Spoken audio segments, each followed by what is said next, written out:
ಪ್ರಭು ಕ್ರಿಸ್ತರಲ್ಲಿ ನನ್ನ ಒಲುವಿನ ಸೋದರ ಸೋದರಿಯರೇ, ಇವತ್ತಿನ ಶುಭ ಸಂದೇಶ ಮತ್ತಾಯ ಅಧ್ಯಾಯ 18 ವಾಕ್ಯ 21 ತಿಳಿಸುವುದೇನೆಂದರೆ, ಕರ್ತನೇ, ನನ್ನ ಸೋದರನು ನನಗೆ ವಿರುದ್ಧವಾಗಿ ಪಾಪ ಮಾಡಿದರೆ ನಾನು ಅವನನ್ನು ಎಷ್ಟು ಬಾರಿ ಕ್ಷಮಿಸಬೇಕು?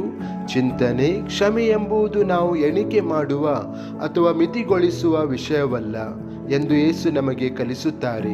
ಪೇತ್ರನು 7 ಬಾರಿ ಕ್ಷಮಿಸುವುದು ಸಾಕೆ ಎಂದು ಕೇಳಿದಾಗ ಯೇಸು ಹೀಗೆ ಉತ್ತರಿಸುತ್ತಾರೆ, 7 ಬಾರಿ ಅಲ್ಲ, 77 ಬಾರಿ ಎಂದು.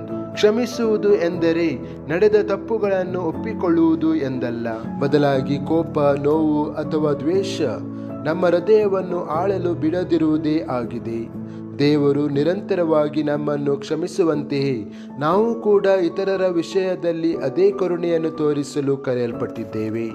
ಪ್ರಾರ್ಥನೆ: ಕರ್ತನಾದ ಯೇಸುವೆ, ನನಗೆ ಕ್ಷಮಿಸುವ ಹೃದಯವನ್ನು ದಯಪಾಲಿಸಿರಿ. ಇತರರು ನನಗೆ ನೋವು ಉಂಟು ಮಾಡಿದಾಗ ಕೋಪವನ್ನು ಬಿಟ್ಟು ಕರುಣೆಯನ್ನು ಆಯ್ಕೆ ಮಾಡಿಕೊಳ್ಳಲು ನನಗೆ ಸಹಾಯ ಮಾಡಿರಿ.